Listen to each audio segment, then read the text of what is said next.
SV news కు స్వాగతం. ముందుగా హెడ్లైన్స్. ఒమన్ సుల్తాన్తో ప్రధాని మోదీ భేటీ, ఆ విషయాలపై కీలక చర్చ.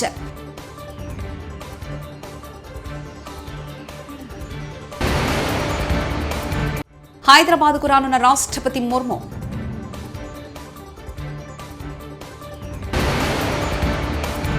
ఎన్నికల్లో కాంగ్రెస్ ఇచ్చిన హామీలను, గ్యారెంటీలను నిలబెట్టుకోవాలి, మాజీ మంత్రి ఎమ్మెల్యే కేటీఆర్.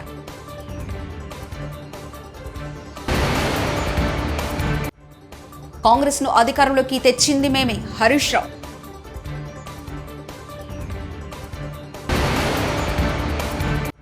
మంచుకొండలా మారిన 7 కొండలు.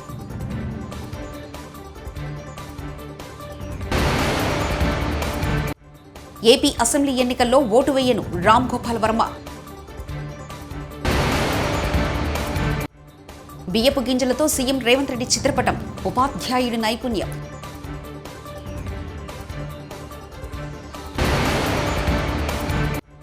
సీఎం జగన్ పుట్టినరోజు సందర్భంగా 8వ తరగతి విద్యార్థులకు 638 కోట్లతో 4.35 లక్షల ట్యాబ్లను పంపిణీ. భారత ప్రధానమంత్రి నరేంద్ర మోదీ శనివారం ఒమన్ సుల్తాన్ హైతమ్ బిన్ తారిక్తో భేటీ అయ్యారు. ఈ సందర్భంగా ఇద్దరి మధ్య కీలక చర్చ నడిచింది. వాణిజ్యం, పెట్టుబడులతో పాటు విభిన్న రంగాల్లో ద్వైపాక్షిక సహకారాన్ని విస్తరించడంపై తారిక్తో మోదీ చర్చించారు. భారత్ పర్యటనలో భాగంగా ఒమన్ సుల్తాన్ ఢిల్లీకి చేరుకున్న తరుణంలో ఇద్దరి మధ్య ఈ కీలక సమావేశం సాగింది. గల్ఫ్ దేశానికి చెందిన ఓ అగ్రనాయకుడు భారత్ పర్యటనకు రావడం ఇదే మొదటిసారి. భారత్ ఒమన్ వ్యూహాత్మక భాగస్వామ్యానికి ఊతమిస్తూ హైదరాబాద్ హౌస్లో ఒమన్కు చెందిన సుల్తాన్ హైతమ్ బిన్ తారిక్ను ప్రధాని నరేంద్ర మోదీ సాధారణంగా ఆహ్వానించారు. ఇద్దరి మధ్య ఇరు దేశాల ద్వైపాక్షిక చర్చలకు ఈ హైదరాబాద్ హౌస్ వేదికగా నిలిచిందని విదేశాంగ మంత్రిత్వ శాఖ ప్రతినిధి అరిందమ్ బాగ్చి తన ఎక్స్ ఖాతాలో పోస్ట్ చేశారు. ఈ ఎజెండాలో ద్వైపాక్షిక సంబంధాలను పరిగణలోకి తీసుకోవడం, రెండు దేశాల మధ్య భవిష్యత్తు సహకారం కోసం మార్గాలను నిర్ణయించడం వంటివి ఉన్నాయని కూడా ఆయన స్పష్టం చేశారు. మొట్టమొదటి కేబినెట్ భేటీలో డీఎస్పీ ప్రకటిస్తామని అన్నారు. ప్రభుత్వం ఏర్పడిన 24 గంటల్లోనే రుణమాఫీ చేస్తామన్నారు. డిసెంబర్ 9న ఇస్తామన్న 15,000 రూపాయల రైతు భరోసా ఏమైంది? ఎన్నికల్లో కాంగ్రెస్ ఇచ్చిన హామీలను, గ్యారెంటీలను నిలబెట్టుకోవాలి. అసెంబ్లీలో మాజీ మంత్రి ఎమ్మెల్యే కేటీఆర్. అధ్యక్ష రాహుల్ గాంధీ గారు చెప్పారు ఆదిలాబాద్ లో. ఏం చెప్పారు అధ్యక్ష?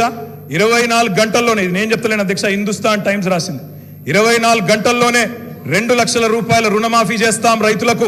ఇది రాహుల్ గాంధీ గారు చెప్పిన మాట. నిలబెట్టాలని చెప్పి నేను కోరుతా ఉన్నా. 24 గంటలు కాకపోయినా 24 రోజుల్లోనైనా నిలబెట్టండి అని చెప్పి నేను కోరుతా ఉన్నా. అధ్యక్ష వారు చెప్పినారు కౌలు రైతులకు బీమా, రుణాలు. కౌలు రైతులకు బీమా. కౌలు రైతులు ఎదురు చూస్తున్నారు రాష్ట్రంలో, మరి రుణాలు ఇవ్వమని కోరుతా ఉన్నారు. అధ్యక్ష ఇది రేవంత్ రెడ్డి గారు చెప్పారు. కేసీఆర్ ఉంటే 5,000 వస్తాయి, కేసీఆర్ ఓడిపోతే 15,000 వస్తాయని చెప్పి డిసెంబర్ 9 నాడు స్వయంగా రేవంత్ రెడ్డి గారు చెప్పారు. ముఖ్యమంత్రి పదవిలో కూర్చున్నారు. మరి వారు డిసెంబర్ 9 దాటిపోయినట్టుంది. ఈరోజు డిసెంబర్ 16 అనుకుంటా. 15,000 ఎడబోయినాయని చెప్పి రైతులు అడుగుతా ఉన్నారు. రేవంత్ రెడ్డి గారు మీరు సమాధానం చెప్పేటప్పుడు చెప్పాలని కోరుతా ఉన్నాం. అధ్యక్ష వారు చెప్పారు బీసీలకు 1,00,000 కోట్లు, బీసీలకు సబ్ ప్లాన్ తెస్తాం, బీసీలకు ఎంబీసీ మంత్రిత్వ శాఖ తెస్తాం, బీసీలకు మేము బ్రహ్మాండంగా 1,00,000 కోట్లు కేటాయిస్తాం, సబ్ ప్లాన్ తెస్తామన్నారు. నిలబెట్టుకోండి, వెల్కమ్ చెప్తాం, తప్పకుండా స్వాగతిస్తాం. మోస్ట్ బ్యాక్వర్డ్ క్లాసెస్ కి స్పెషల్ మినిస్ట్రీ పెడతామన్నారు. అధ్యక్ష బీసీ డిక్లరేషన్ లో మోస్ట్ బ్యాక్వర్డ్ క్లాసెస్ కి స్పెషల్ మినిస్ట్రీ అన్నారు. ఇప్పటిదాకా కదలికున్నట్టు లేదు. వారికి నేను గుర్తు చేస్తా ఉన్నా. రాష్ట్రంలోని బలహీన వర్గాలు చూస్తా ఉన్నారు. సమాధానం చెప్పేటప్పుడు చెప్పాలని చెప్పి నేను కోరుతా ఉన్నా. మైనారిటీలకు sub plan, minority sub plan అన్నారు. బడ్జెట్ సెషన్ లో తెండి, తప్పకుండా మైనారిటీలకు, బీసీలకు సబ్ ప్లాన్. తెలంగాణ అసెంబ్లీ చివరి రోజున అట్టుడికిపోతుంది. బీఆర్ఎస్ వర్సెస్ కాంగ్రెస్ మాటల యుద్ధం జరుగుతుంది. ముఖ్యమంత్రి రేవంత్ రెడ్డి సభను తప్పుదో పట్టించారని ఎమ్మెల్యే హరీష్ రావు విమర్శించారు. సభా రికార్డులు సరిచేయాలన్నారు. 14 నెలలకే మేము వైఎస్ కేబినెట్ నుంచి బయటకు వచ్చామన్నారు. పోతిరెడ్డిపాడు, పులిచింతల, 610 జీవో, బూటకపు ఎన్కౌంటర్లకు నిరసనగా తాము కేబినెట్ నుంచి బయటకు వచ్చామన్నారు. ఆనాడు మంత్రులుగా ఉన్నవారు పదవుల కోసం పెదవులు మూసుకున్నారని హరీష్ రావు విమర్శించారు.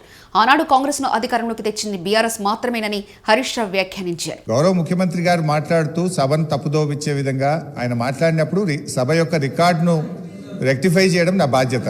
బికాస్ నేనేదో ప్రశ్నకు సమాధానం చెప్పాలనో విమర్శ చేయాలనో నేను మాట్లాడే ప్రయత్నం చేస్తలేను. వారు మాట్లాడినారు కనుక మేము డెఫినెట్గా దాన్ని క్లారిఫై చేయడం మా బాధ్యత అధ్యక్ష. అయితే అధ్యక్ష ఆ రోజు కామన్ మినిమం ప్రోగ్రాంలో కేసీఆర్ గారు పెట్టించడమే కాదు, షిప్పింగ్ పోర్ట్ఫోలియో అడగకుండానే ఇచ్చారు. ఆ రోజు డిఎంకే పార్టీ నాకు షిప్పింగ్ పోర్ట్ఫోలియో ఇవ్వకపోతే మేము యూపీఐ నుంచి బయటకు పోతామంటే నేను మంత్రి పదవి కోసం ఢిల్లీ రాలేదు, నాకు ఈ పోర్ట్ఫోలియో అక్కర్లేదు, వారికి ఇచ్చేయండి, నేను వచ్చింది తెలంగాణ కోసమని షిప్పింగ్ పోర్ట్ఫోలియోను స్వచ్ఛందంగా వదులుకున్నటువంటి చరిత్ర కేసీఆర్ గారిది, టీఆర్ఎస్ పార్టీది అధ్యక్ష. ఈరోజు రేవంత్ రెడ్డి గారు మాట్లాడుతూ మేమేదో పదవులు ఇచ్చినామని, పదవులను గడ్డిపోచల్లాగా త్యజించిన చరిత్ర ఈ దేశంలో ఎవరికన్నా ఉందంటే అది కేసీఆర్కు, టీఆర్ఎస్ పార్టీకి ఉంది. త్యాగాల పునాదుల మీద తెలంగాణ తెచ్చిన చరిత్ర ఉంది అధ్యక్ష. అనవసరంగా మేమేదో పదవులు ఇచ్చినామని, మేమేదో పదవుల కోసం పాకులాడినామనేటువంటి విధంగా వారు మాట్లాడద్దు. ఆ విషయానికి వస్తే రేవంత్ రెడ్డి గారు ఏబీవీపీలో షురువు అయిండ్రు, టీఆర్ఎస్లో పనిచేసిండు, తెలుగుదేశంలో వేయండు, కాంగ్రెస్లో వేయండు, మరి రేపు ఆడుంటాడో. పార్టీలు మారిన చరిత్రలు మీకున్నాయి, కానీ మాకు అట్లాంటిది ఏం లేదు అధ్యక్ష. ఇకపోతే మా శ్రీధర్ బాబు గారు లేచి మళ్ళీ నన్ను ఆయన గెలికే ప్రయత్నం చేసిండు, లేకపోతే ఆయన గురించి మాట్లాడాల్సిన అవసరం లేదు. ఇక శీతాకాలం విడిది కోసం రాష్ట్రపతి ద్రౌపది ముర్ము హైదరాబాద్కు రానున్నారు. రాష్ట్రపతి ద్రౌపది ముర్ము పర్యటన నేపథ్యంలో అధికారులు కాన్వాయ్ రిహార్సల్ను నిర్వహించారు. హాకింపేట విమానాశ్రయం నుంచి బొల్లారం రాష్ట్రపతి నిలయం, సికింద్రాబాద్ ప్యారెడ్ గ్రౌండ్ వరకు కాన్వాయ్లో రిహార్సల్ నిర్వహించారు. ఈ నెల 18 నుంచి 23 వరకు హైదరాబాద్ నుంచి అధికారిక కార్యక్రమాలు కొనసాగించాలని రాష్ట్రపతి ద్రౌపది ముర్ము తెలిపారు. 5 రోజుల పాటు రాష్ట్రపతి హైదరాబాద్లోనే ఉండనున్నారు. ఈ నెల 23న రాష్ట్రపతి ద్రౌపది ముర్ము ఢిల్లీకి వెళ్లనున్నారు. తిరుమల శ్రీవారి సన్నిధిని మంచు దుప్పట్లు కమ్మేశాయి. శనివారం తెల్లవారుజామున పొగమంచు శ్రీవారి ఆలయంతో పాటు తిరుమల అంతటా వ్యాపించి ఆహ్లాద వాతావరణం సంతరించుకుంది. తిరుమలలో ఇలాంటి వాతావరణం ఎప్పుడూ చూడలేదని, ఊటీ, కొడైకెనాల్లో ఉన్నట్లు అనిపిస్తుందని భక్తులు ఆనందం వ్యక్తం చేశారు.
ఆంధ్రప్రదేశ్ అసెంబ్లీ ఎన్నికల్లో తాను ఓటు హక్కు వినియోగించుకోనని ప్రముఖ దర్శకుడు రామ్ గోపాల్ వర్మ అన్నారు. అలాగే తాను ఏ పార్టీకి ఓటు వేయమని ప్రజలను కోరనని తెలిపారు. ఓటింగ్ విధానంలో మార్పులే తన నిర్ణయానికి కారణమని వివరించారు. కేసీఆర్, రేవంత్ రెడ్డి తనకు 2 కళ్ళ లాంటి వారని తెలిపారు. సో నేను and we are living in a democracy and I have a right to exactly exhibit my opinion in the context. So the entire process of voting అనేది మనం ఇప్పుడు ఎక్కడికి వచ్చాం, డబ్బులు ఇస్తాం, క్వార్టర్ ఇస్తాం, ఇలాంటిది కూడా ఒక నార్మల్ ప్రాక్టీస్ అయిపోయింది. So I want to draw attention to the person that the voter should be more qualified than the person who standing for election అనేది నా బిలీఫ్. నేను అది దాన్ని డ్రైవ్ చేయడానికి అది చెప్పాను. అది ఇప్పుడు నాకు Revanth Reddy also is very close to me. You know Revanth Reddy నాకు పర్సనల్గా తెలుసు, కేసీఆర్ గారిని నేను ఎప్పుడు కలవలేదు, but I use to admire him as a political leader. Yeah, so ఇప్పుడు నాకు వాళ్ళిద్దరూ 2 కళలు లాంటి వాళ్ళు అన్నారా ఏమన్నా? తెలంగాణలో కంట కన్నీరు, ఒక కంట పన్నీరు. అంటే నా పర్టిక్యులర్ పాయింట్ ఆఫ్ వ్యూలో, and I'm very very bad in understanding elections. ఇప్పుడు రేవంత్ రెడ్డి వాజ్ చాలా స్ట్రాంగ్ ఫోర్స్. తన ఒక హన్మకొండ జిల్లాకు చెందిన ఓ ఉపాధ్యాయుడు బియ్యపు గింజలతో ముఖ్యమంత్రి రేవంత్ రెడ్డి చిత్రపటాన్ని రూపొందించారు. ఎలకతుర్తి మండలం సూరారం గ్రామానికి చెందిన రాజ్ కుమార్ స్థానిక ప్రభుత్వ ఉన్నత పాఠశాలలో కాంట్రాక్టు పద్ధతిలో డ్రాయింగ్ టీచర్గా పనిచేస్తున్నారు. రేవంత్ రెడ్డిపై అభిమానంతో బియ్యపు గింజలతో ఆయన చిత్రపటాన్ని రూపొందించినట్లు రాజ్ కుమార్ తెలిపారు.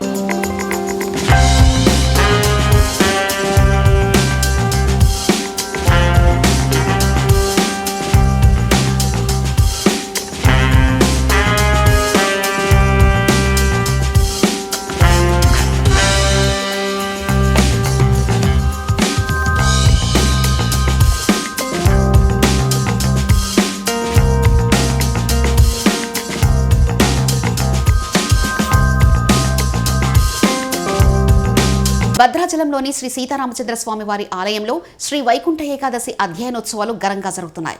ఈ సందర్భంగా విద్యుత్ దీపాల మధ్య ఆలయాన్ని అందంగా అలంకరించారు. ఉత్సవాలలో భాగంగా భద్రాద్రి రాముడు ఇవాళ నరసింహ అవతారంలో భక్తులకు దర్శనమిచ్చాడు.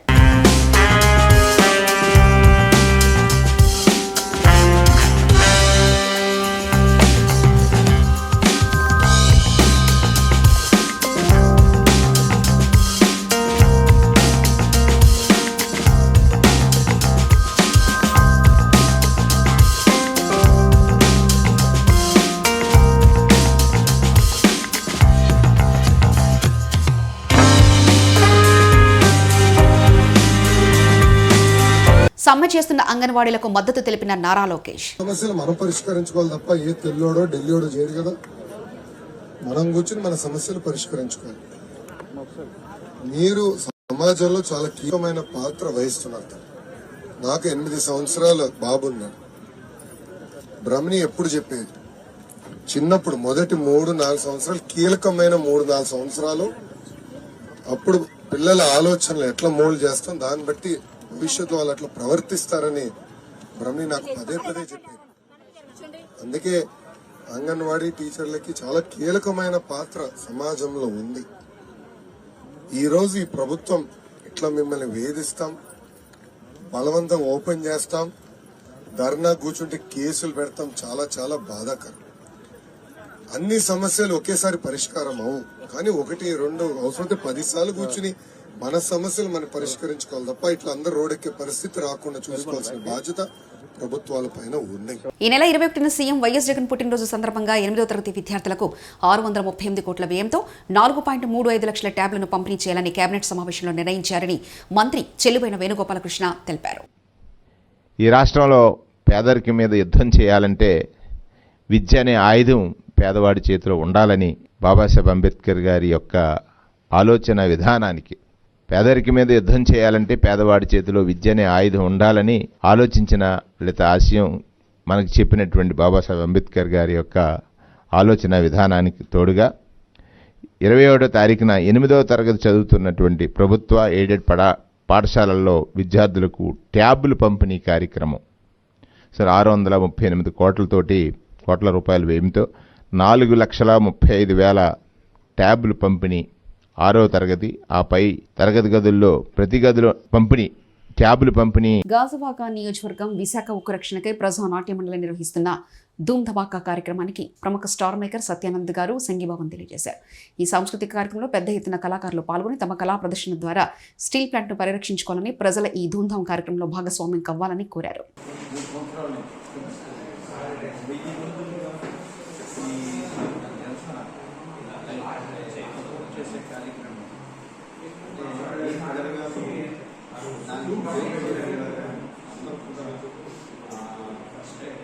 అనకాపల్లి జిల్లా అచ్యుతాపురం మండలంలో డిమాండ్ల సాధన కోసం అంగన్వాడీలు చేపట్టిన సమ్మె 5 రోజులు ఉధృతంగా సాగింది. కనీస వేతనంతో పాటు గ్రాట్యుటీ, ఉద్యోగ భద్రత కల్పించాలని వినూత్న రీతిలో నిరసన తెలిపి తహసీల్దార్ కార్యాలయంలో డీటీటీకి వినతి పత్రాన్ని అందించారు. ఈ సందర్భంగా వారు మీడియాతో మాట్లాడుతూ ఎన్నిసార్లు ధర్నాలు, ఆందోళనలు, వినతి పత్రాలు సమర్పించినా సమస్యల పరిష్కారానికి నోచుకోవడం లేదని వారు పేర్కొన్నారు. ప్రతి నెల వేతనాలు ఇవ్వడంతో పాటు పెండింగ్ లో ఉన్న 2 నెలల వేతనాలు వెంటనే చెల్లించాలని వారు కోరారు.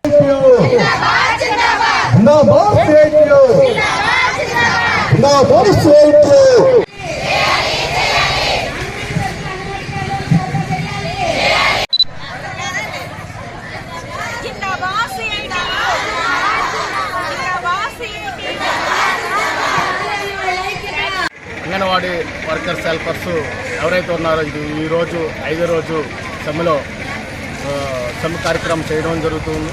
ఎందుకు ఈ సమ్మె కార్యక్రమం చేస్తూ ఉన్నారంటే దీనికి కారణం రాష్ట్ర ప్రభుత్వమే.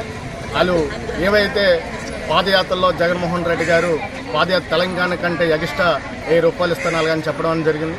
కానీ ఇప్పటికీ కూడా అది అమలు చేయలేదు. కాబట్టి దానికి కారణం ముఖ్యమంత్రి కాబట్టి, ఈ రాష్ట్ర ప్రభుత్వం కాబట్టి ఈ సమ్మెలోకి అనేది అంగన్వాడీ వర్కర్స్ అందరూ కూడా సమ్మెలో చేయడం జరుగుతుంది. ఈ గొంతమ్మ కోరికలు ఏం కాదు, ఇచ్చిన హామీలు అమలు చేయాలనే ఉద్దేశంతో. అదేవిధంగా నా పేరు నారాయణమ్మ, మాది చిప్పాడి విలేజ్, ఎలమెంచల ప్రాజెక్టు మాది. అయితే మేము ఈ వేళకి స్ట్రైక్ చేసి 5 రోజులు అవుతుంది.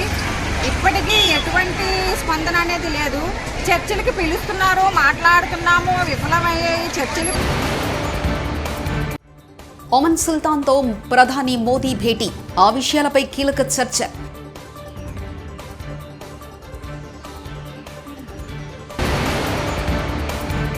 హైదరాబాద్కు రానున్న రాష్ట్రపతి ముర్ము.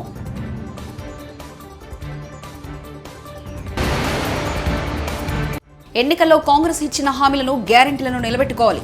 మాజీ మంత్రి ఎమ్మెల్యే కేటీఆర్.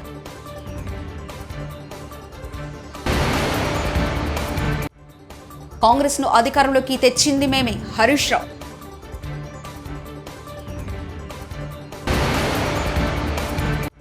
మంచుకొండలా మారిన 7 కొండలు.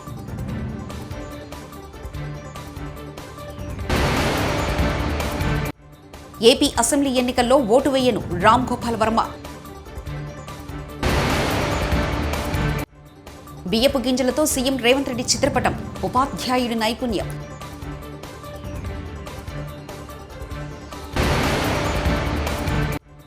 సీఎం జగన్ పుట్టినరోజు సందర్భంగా 8వ తరగతి విద్యార్థులకు 638 కోట్లతో 4.35 లక్షల ట్యాబ్లను పంపిణీ. ఇవి బులెటిన్ విశేషాలు. చూస్తూనే ఉండండి ఎస్వీ న్యూస్.